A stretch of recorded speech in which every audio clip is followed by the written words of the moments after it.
Good morning and welcome to Salem Chapel. We're so glad you're joining us today. We know getting connected to a new church can be hard.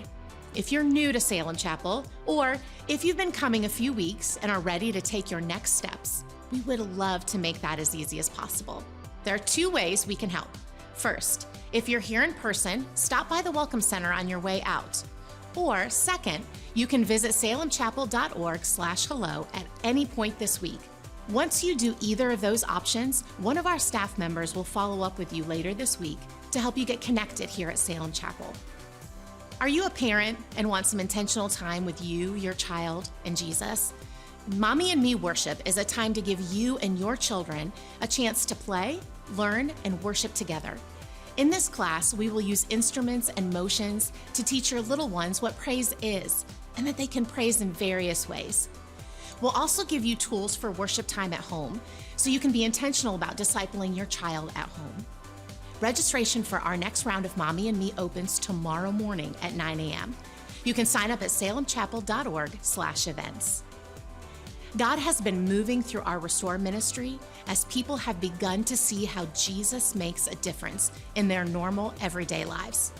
On Wednesday, May 4th at 7 p.m., we want to invite you to join us as we worship the Lord and celebrate how God's story has reframed, redeemed, and restored lives in our church family. College students, want free food? We're having a free college breakfast on Sunday, May 8th at 10:15 in the community room. You'll have a chance to connect with other students and hear about what Salem Chapel College is doing during the summer and our plans for the fall. Parents of teenagers, can we agree parenting middle school and high school students isn't the easiest thing in the world? In Thrive Students, we want to help make it just a little easier by providing resources to disciple your student at home. On Sunday, May 22nd, we're having a middle and high school parents meeting to discuss our summer schedule for Thrive and introduce you to our discipleship tools for students. We will meet at 10:15 in the community room. Memorial Day weekend is the unofficial start to summer, and we want to kick it off with a party. On Sunday, May 29th, we will be having one combined service at 10 a.m., followed by a family meal here at the church. This will be a great time to have a little fun, meet new people, and start your summer off on a great note. You can find all of the details at salemchapel.org/events. You can learn more about these events and everything else happening at Salem Chapel by visiting our website at salemchapel.org. Church, let's stand as we enter into a time of worship together. Well, good morning, Salem Chapel. You guys can have a seat. It's good to be with you today. I'm Mark Duncan. I'm the pastor of discipleship here. If it's your first time at Salem, let me just say welcome to you. So thankful that you are here today. Although you are kind of coming in at the tail end, as Gray already mentioned, of a very long journey through the book of John. But we're going to finish things up today. And so if you've got your Bible with you, go ahead and turn to John chapter number 21. Now, I don't know if you're like me, but as you're reading through the book of John, it seemed kind of like last week would have been really like a great place for John to sort of like finish, his gospel, right? Like leave on this amazing note, right? Jesus has just been risen from the dead. He has been with the disciples. They've gotten to touch his hands, to see the scars, and everything is like kind of come full circle. And you're kind of like, well, John, and even the statement that he made, that Gray quoted there, that verse at the end, that would have been a great place, right, to sort of like finish. What I love about what we're going to look at today is I think it really hits many of us in the reality of where we live as we follow Jesus. I liken it to kind of like the way in the Marvel movies where you get to the end of the movie and then you watch like 20 minutes of credits and then there's like one more scene at the end, right? And it's usually kind of like the next day after the major battle, this is what was happening. And that's the reality for these disciples as well. They've just come off of a tremendous season. Honestly, a pretty stressful few weeks, if you think about how fast the events of everything of the week of Holy Week leading up to the cross and leading to the resurrection, everything changed very quickly. Very stressful time for them. And now that part is over. It's past the feast of the Passover, and they've gone back home. They've gone back home, and it's sort of like that realization, right? now what, right? I can think of like moments like that in my life where I felt maybe similar to that. The one that first came to mind was like my college graduation. And when I got my diploma, and I walked down that aisle, and I had that gown on, and we turned the tassels, and there was so much ceremony and pomp and circumstances playing, and everyone's congratulating you and shaking hands. And then you go to bed, and then you wake up the next morning, and you're like, now what do I do? Right? Like all of that time in my life was devoted to getting toward this particular moment, and now that moment has passed, and now I actually have to go out and like make something, I guess, of myself. Get a job, start a career. How do I even go about doing that? And I can't help but wonder if maybe there was a measure of that going on in the disciples' heart as we kind of approach going into chapter 21. So we're going to read a few verses here in chapter 21 just to get us started. So if you just follow along with me, I'm going to start in verse 1. Now after this, after what? After the resurrection, after they've gotten back home, Jesus has revealed himself again to the disciples by the Sea of Tiberias. And he revealed himself in this way. Simon Peter, Thomas, called the twin, Nathanael of Cana in Galilee, the sons of Zebedee, that's James and John, and two others of his disciples were together. And Simon Peter said to them, I'm going fishing. I like Simon's approach to things. It's kind of like, all right, we're back home. I'm not sure what to do, so maybe I'm the kind of guy that needs an activity. So you know what we're going to do? Let's go fishing. That seems familiar. That's what I know. Let's go fishing. And so they said to him, great, we'll go with you. And they went out and they got into the boat. But that night they caught nothing. And just as the day was breaking, Jesus stood on the shore, yet the disciples did not know it was Jesus. And he said to them, children, do you have any fish? They answered him, no. And he said to them, cast the net on the right side of the boat, and you'll find some. So they cast it, and now they were not able to haul it in because of the quantity of fish. And that disciple whom Jesus loved therefore said to Peter, it is the Lord. And when Simon Peter heard it was the Lord, he put on his outer garment, for he was stripped for work, and threw himself into the sea. And the other disciples came in the boat, dragging the net full of fish, for they were not far off from the land, but about 100 yards off. And when they got out on the land, they saw a charcoal fire in place with fish laid out on it and bread. And Jesus said to them, bring some of the fish that you have just caught. So Simon Peter went aboard and hauled the net ashore full of large fish, 153 of them. And although there were so many, the net was not torn. And Jesus said to them, come and have breakfast. But none of the disciples dared ask him now, who are you? They knew it was the Lord. And Jesus came and took the bread and gave it to them, and so with the fish. And this was now the third time that Jesus was revealed to the disciples after he was raised from the dead. So we're going to stop there in the passage for now.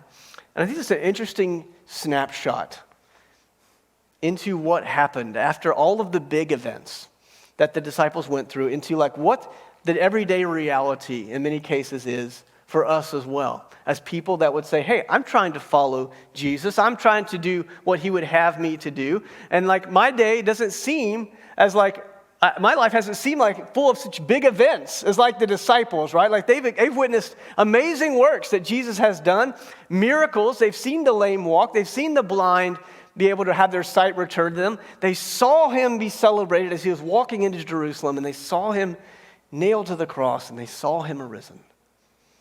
But then you get a picture here of like, these are just ordinary people. Ordinary people like you and me. Maybe after a big mountaintop kind of experience, if you will. The next day, their first solution to come up with is not like, hey, didn't Jesus say we should be about doing something? Like, he talked about this church thing. I think that we're supposed to like head that up. Like, what is that going to look like? They're kind of like, you know what? We're going to go fishing, and just get out on the boat and spend some time fishing. And the fact that Jesus comes to them in that moment, I believe, is incredibly important. That's often where Jesus meets us as well. It's not in the big milestone moments. It's often in the moments between the moments. So why does John include this interaction with the disciples after he sort of landed things on a high note the week before? I think he wants, because Jesus is trying to get across to us through John's writing. He's trying to get across this. He's inviting you and me to continue to believe as he is continuing to work. He's inviting us to continue to believe as he is continuing to work. Let's make sure we understand what we mean by the word believe, okay? Because we can come across that with a very different perspective depending on what day of the week it is, what circumstances are happening. Believe is not simply just like an intellectual understanding about what Jesus has said and what he wants to do. It's not just an intellectual exercise that I confirm or deny, but it's also not just a feeling that I get, like a flutter where I'm like, yes, I believe today because I'm feeling it today. Like it's got to be something deeper rooted than that. So this is my definition of believe, just so we're on the same page. It's not going to be on the screen. But to believe really is to live like Jesus has made a difference.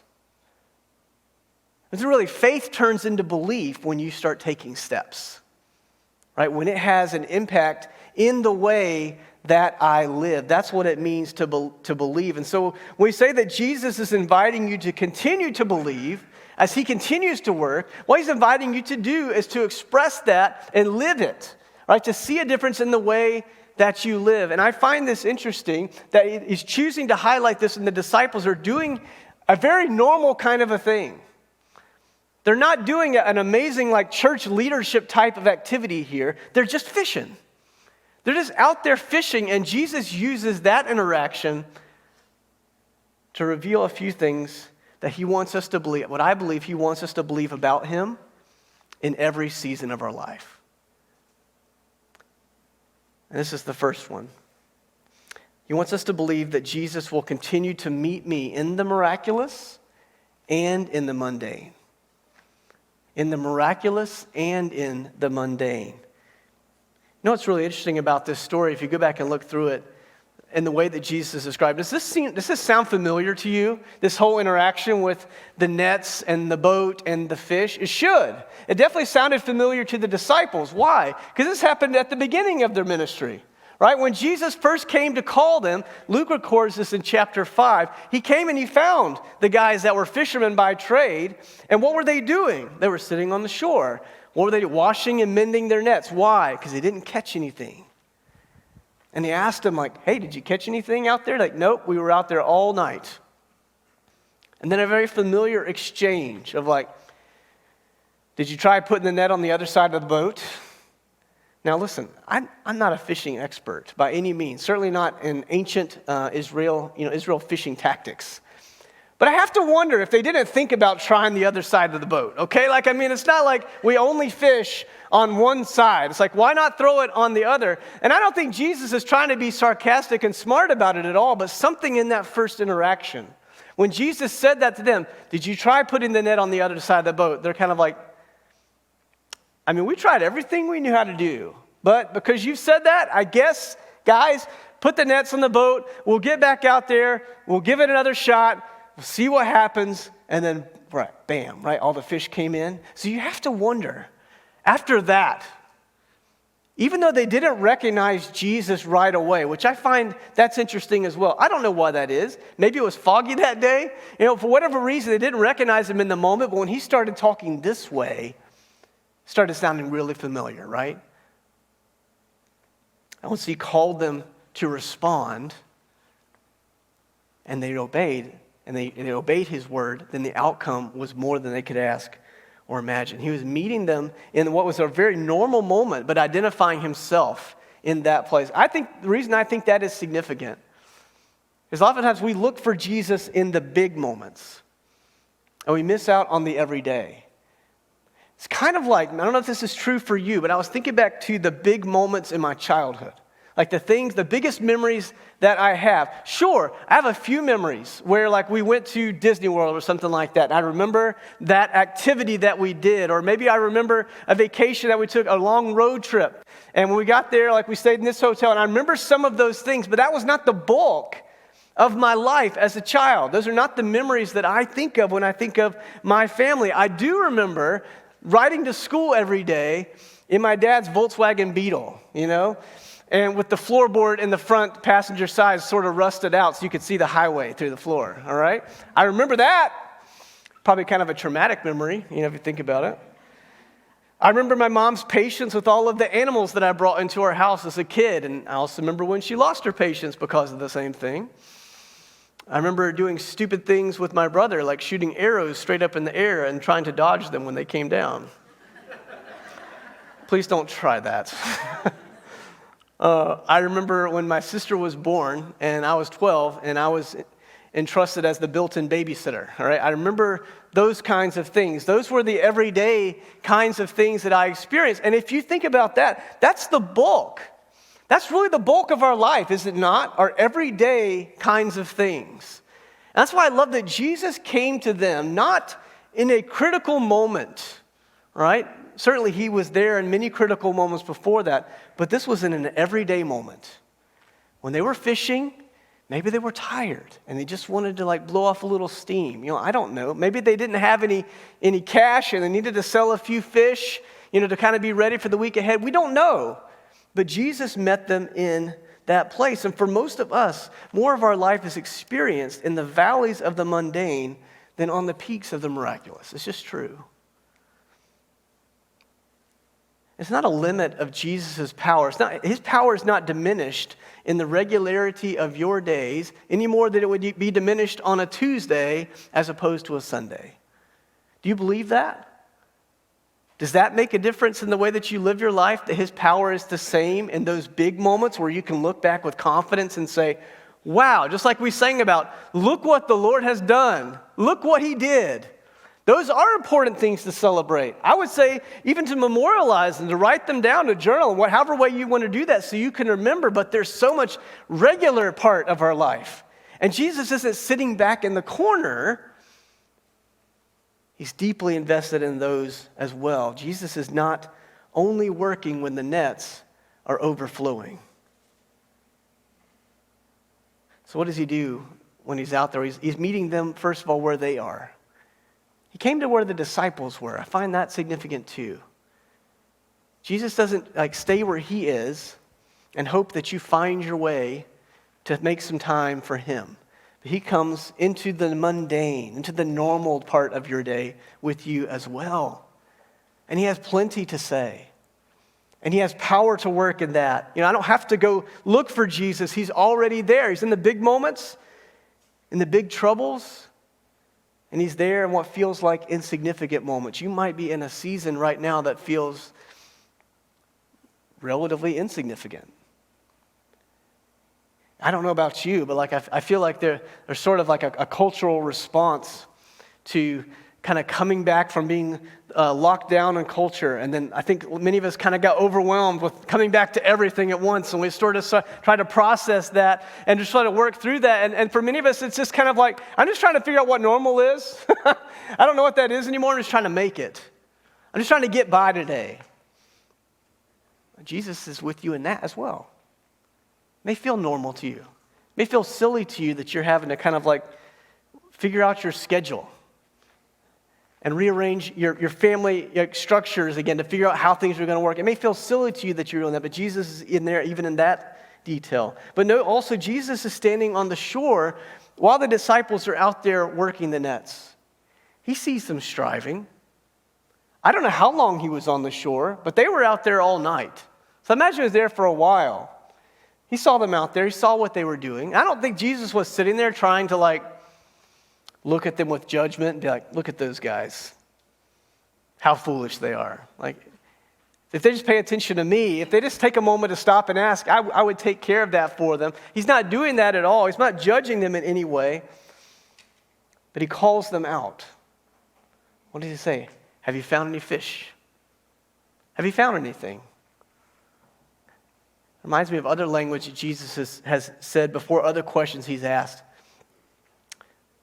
Did you find what you were looking for? Remember when they were in the garden? And Judas came and says, who are you looking for? And they all fell over. I find that hilarious. And he's like, no, really, who are you looking for? And he provides for them in the middle of their need as well. He tells them exactly where to find the fish. If you know what's striking to me is when they finally got to the shore, what's Jesus doing there, by the way, on the shore? Making breakfast. I'd love to have Jesus make me some breakfast, fry some bacon and eggs right there on the beach. He's making breakfast. Now, this is really interesting, is it says that Jesus already had fish cooking on the coals. He already had fish. I don't know where he got them from. I don't want to say I'm reading too much into this, but I find it interesting that, and I find this to be true about Jesus, is even in the moments where I have hesitated to hear his voice and respond in his way, he still meets my needs where I'm at. And he had those fish on the shore, already ready to feed them with. But what does he say to them when they come on shore? He says, go and get the fish, right? He says, bring some of the fish that you have just caught. Now, who gave them the fish? It was Jesus, right? How well did their fishing efforts go? Not so great. So literally, Jesus was the one that provided the fish, but he invited them into that moment to take part in the blessing of what he had done. And I've seen that to be true in him as well. That when he calls me to respond to him, he's calling out from love, not to shame me, not in a judgmental way, not in a sarcastic way to ask me, Mark, why are you striving so hard? Why are you working at it? You know you can't do anything. He never says it like that. It's always an invitation. It's always an invitation. Will I respond the way that he wants? Will I do what he has said to do? And if I do, I have the joy of participating in the blessing that comes out of that obedience. And other people partake of that as well. What's also interesting that Jesus reminds them with that dialogue across the water. And how similar it was to the dialogue back in Luke chapter 5, that he found them before. He called them out before, and he will do it again. Have you noticed that Jesus works? If you've walked with him for a while, he works in very predictable ways often, in very similar ways. He doesn't leave it to mystery. He's very consistent like that. But he just calls me to wait for his word and respond, because when he speaks, his word changes everything. But not every day is going to be a day with a full net. And he wants to remind me that he's with me even in that. But this is the second thing this morning. The second thing that he wants me to believe about him in every season is that Jesus will continue to love me regardless of my zeal and in spite of my shame. Regardless of my zeal and in spite of my shame. I won't ask for a show of hands on this, but I wonder if last Sunday, those of you that had to go to grandma's house for Easter lunch, okay? Some of you are like that. That happens around the holidays. I wonder how many of you have had a dialogue like this, which sounds really familiar. Usually, like, as you're pulling into the driveway, your parents say something like, you will smile and mind your manners. There will be a family picture, and you will smile and act like you love each other. You know, if you get served collard greens, you will eat every single one of them, and you will say thank you and tell your grandmother how good they were. Have you guys had that conversation? Yes. We've all been in that. Some of the parents are like, yeah, I kind of say that. Like, we do that. Why? Because we care about pleasing. We like to please. We don't want to disturb the ambiance, the peace of the family by disappointing someone. So we try to act like it, right? We put on a face. I think we can do that when we come to Jesus. Maybe some of you this morning, that's kind of how I felt this morning. When my spouse said, we're getting up and going to church, you're like, you're going to like it. I try to hide that, right? Go back to the passage here. Look at verse 7. So you got Peter. What does he do? When the disciple whom Jesus loved, I love that's John, trying to highlight that he noticed that it was the Lord first. I love that.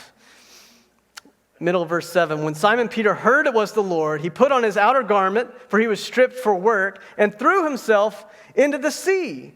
And the other disciples came in the boat, dragging the net full of fish, for they were not far from the land, but about 100 yards off. Just to paint a picture of what just happened there, as soon as Peter realizes that's Jesus, all right, he's picking up what Jesus is throwing down. What does he do? He grabs his clothes and jumps in the water. And I shared that earlier this week with my daughter when we were reading through the passage, and she was like, Dad, that doesn't make any sense. Like, why would he put on his nice clothes and jump in the water? Like, why wouldn't he just get those when the boat got there? I was like, I don't know. I don't have a good answer for that.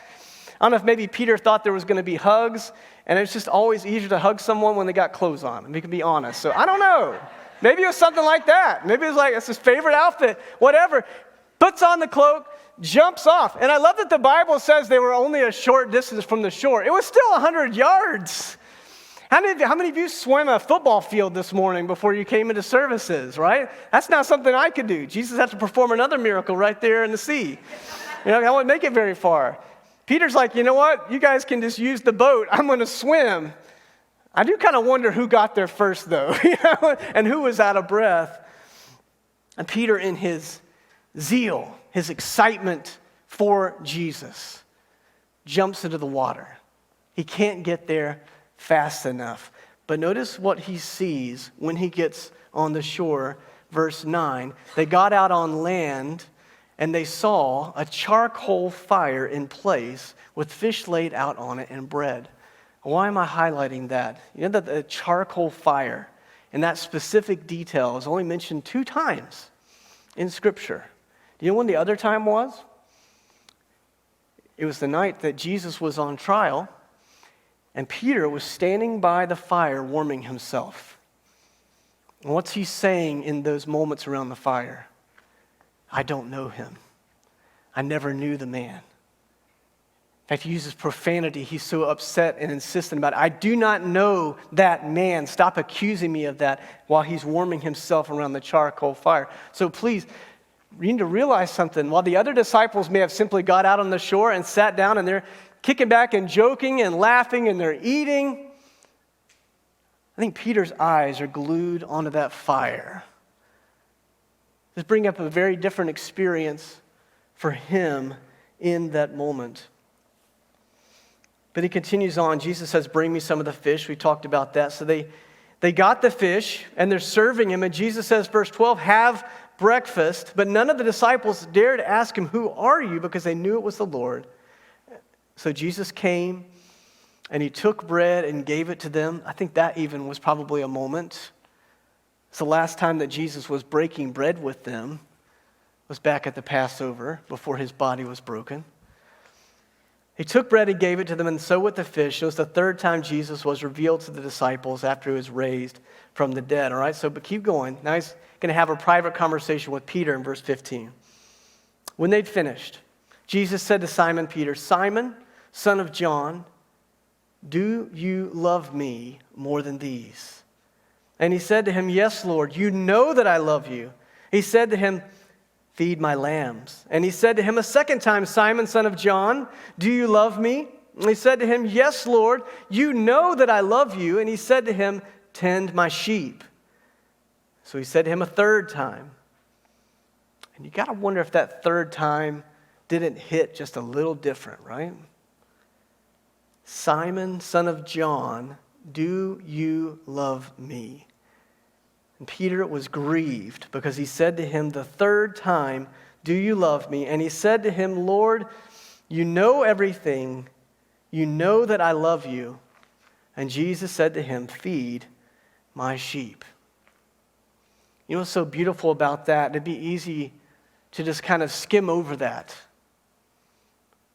And to think that this is just a conversation about Jesus telling Peter what his assignment will be, and we'll get to that part of it in a second, but you don't miss the undertones and the emotion and that moment that's very personal to Peter in that, where he had stood there and outright denied the Lord. In his moment where he was put on trial and killed. Like he had said, I'll have nothing to do with him, which is super, super ironic and super shameful for him, because it wasn't but just a few days before where he said, I will never leave you. All the rest of these guys here, they'll forsake you, but it will not be me. And yet he was the one that was standing beside the charcoal fire. He was the one that was denying the Lord. But notice how Jesus receives Peter. He doesn't receive him like we think our grandmother's going to receive us when we don't smile and don't dress appropriately, don't like her collard greens. He asks him a question. And I don't think it's the question maybe that Peter expected. He's like, Peter, do you love me?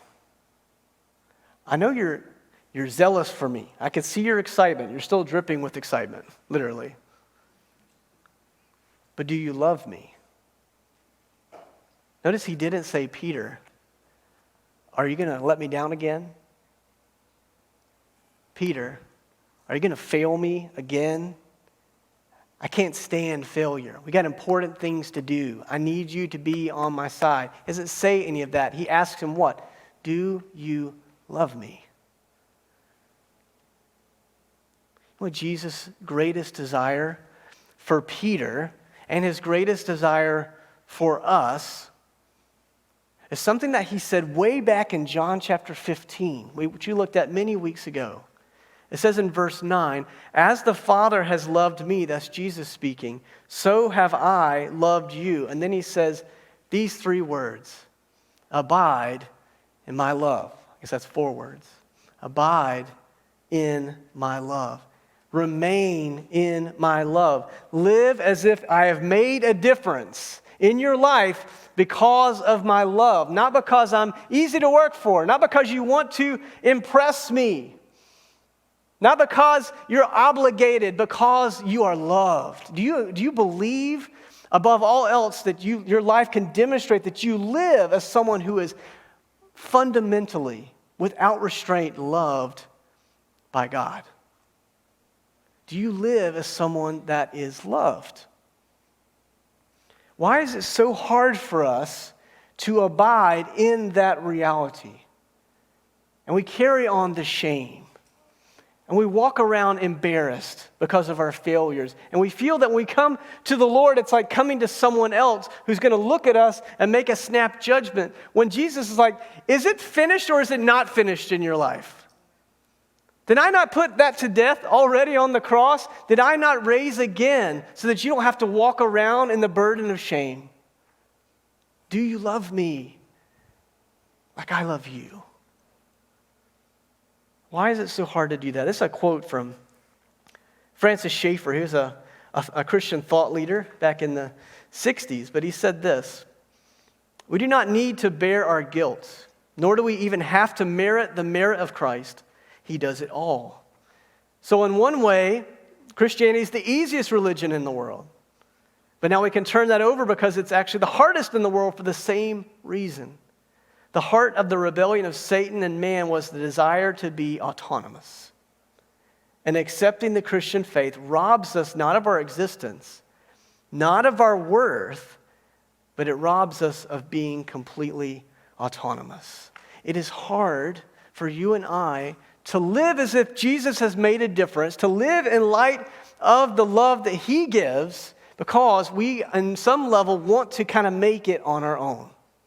We want to figure it out. We want to prove it to him retroactively that his sacrifice was worth it, that it was enough, right? Do you sense that? Do you feel that way when you approach Jesus? Jesus wants you to experience the freedom that is yours, that you can lay down your shame, that in Jesus Christ, no matter what you were, no matter what you will be, all of those things were settled at the cross.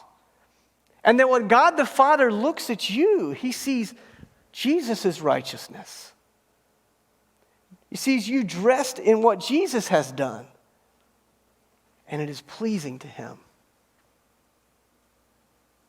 There's nothing that you can and I can strive to do to change that in any reality. And that's what Jesus is trying to affirm to Peter in this passage. He's like, I know you're going to fail. I know that. But do you love me? Do you understand the love that I have for you, and is that enough?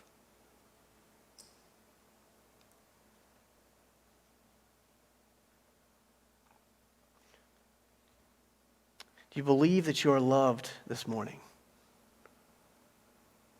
Jesus doesn't want you just to reflect on his love for you when we think about Good Friday and we think about the pain of the cross. What you need to understand is that love started way before then, right? God created people in his image to know him. And even though we brought sin into the mix and disturbed that relationship, God did not settle with that. Right? On the very day that sin entered into the world, God proclaimed that he was sending someone that would crush sin and death forever. It's one of the greatest gifts that Jesus wants you and me to believe and to continue to live in is that we are wholly and completely loved because of what Jesus did. And that changes my confidence. That changes my peace like we talked about last week. That changes my expectation of what Jesus can do with me. Because if I'm just looking at what I bring to the table, it's nothing more than like what those disciples brought to that night of fishing. It's a lot of net casting, hoping something gets pulled up that I can point to and say, I did that. When Jesus is looking at me saying, leave the nets behind, get out of the boat, and let me give you breakfast. Let me feed you. Let me tell you who you are to me. Because you're going to need to remember that every single day of your life. And you're going to be tempted to doubt that every single day of your life. And you're going to look for that love or that validation in so many other places. But even as you strive in that, I'm going to gently call you back to who you are and how I see you. You know what destroys shame? It's believing that Jesus' death on my behalf was enough. He wants us to walk in that, but this is the last thing this morning.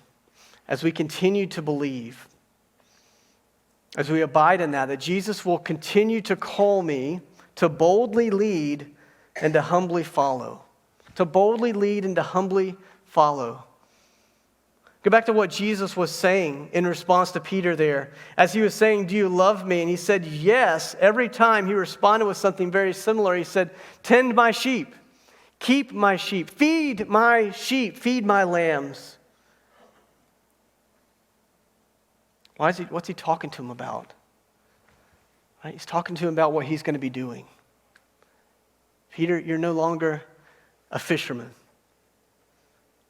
Right? When I called you before, I told you in that moment, you're no longer going to be about fishing for fish. That now you're called to a ministry of fishing for men. And what you bring in as you do that is what I keep. But then he sobers him up a little bit too. Continue reading in verse 18 after he says that. It says, truly I say to you, when you were young, you used to dress yourself and walk where you wanted. But when you're old, you'll stretch out your hands and another will dress you and carry you where you do not want to go. This he said to show by what kind of death he was to glorify God. What Jesus said there was basically describing, hey, Peter, at some point, as you do these things, as you feed, as you lead, point people to what I have said and done, in your life, you're going to pay for that. It's going to be a costly thing. That's exactly what happened to Peter. He, along with the other disciples, were martyred. Church tradition holds that he was crucified upside down because he did not want to be in the same direction as his Savior had been crucified. And you think about that and you're like, wow, that's not really much of a pep talk, Jesus. Right? After you just made this statement about how loved I am in the same breath, you're like, oh, and by the way, it's going to cost you everything to do this. But I'm thankful in that moment that Jesus didn't stop the conversation there. And he didn't say something like, get out there, sport, and give it your best shot, smack him on the backside and send him in the game. It's going to be hard. It's going to cost you everything you got. I'm out of here. And he stops with something that should sound very, very familiar because it's what he started with. Look at verse 19. And after saying this, he said to him, what?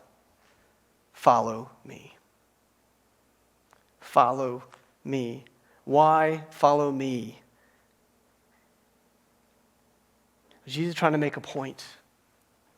That as we continue to abide in the things that he claims about himself and what he calls us to do, as we live in light of his love, and that does make a real difference in our life, it doesn't stop my need for him. Just like it didn't stop the disciples' need for him just because he was resurrected. He came back to them in that mundane time, in that moment that seems insignificant, to remind them of the fact that you're going to need me every single day. And he says, follow me. What does it look like to follow? Kind of a humorous illustration of this. I used to work with our students here at the church for many years, and one thing that we would do every fall was take a fall retreat up to the mountains. And part of that weekend retreat was to always take a hike up through the woods, up the mountain to this rock where everyone could look out.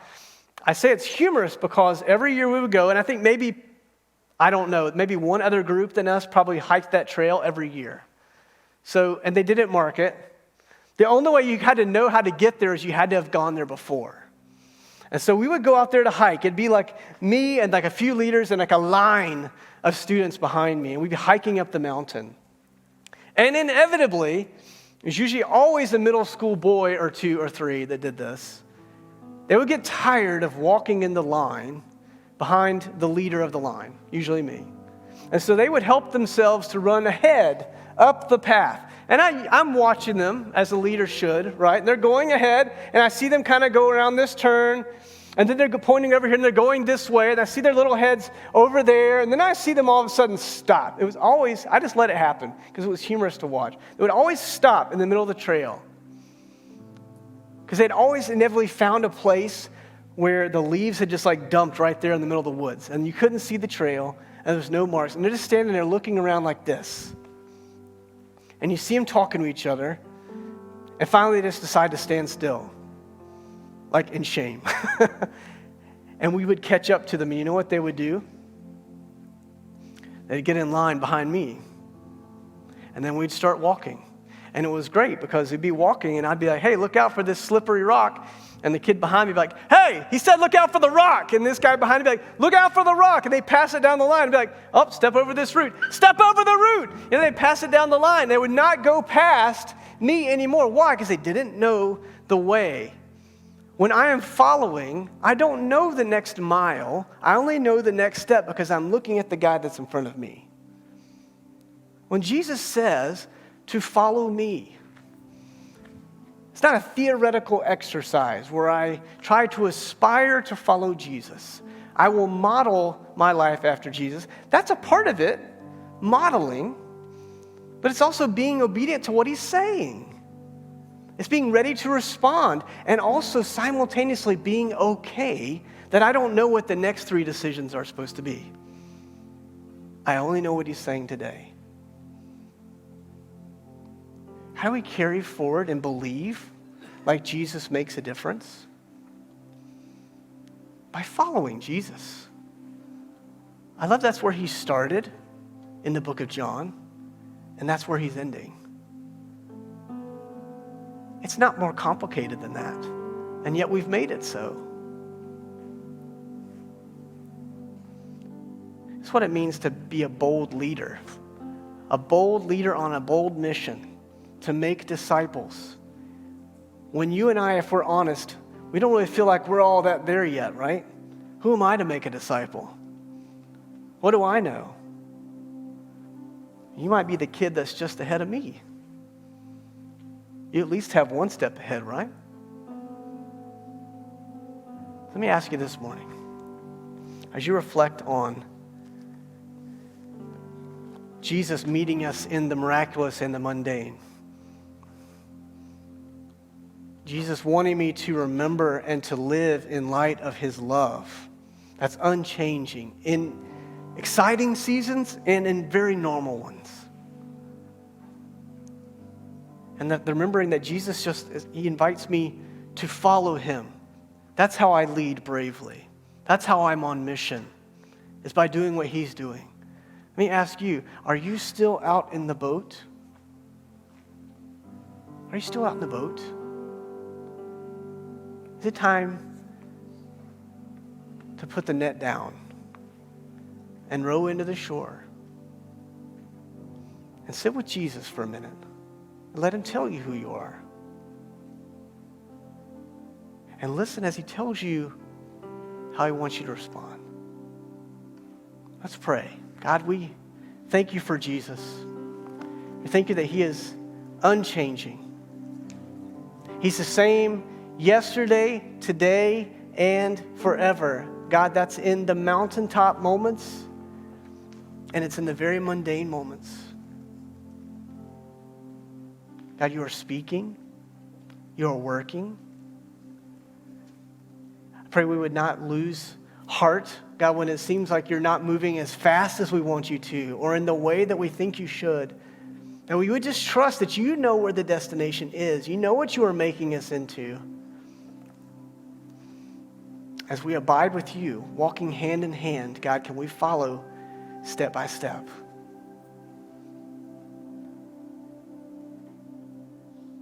We trust you as you lead us, as you died for us. You gave us freedom. And I pray we would live like that has made a difference in our lives. It's in Jesus' name I pray. Amen.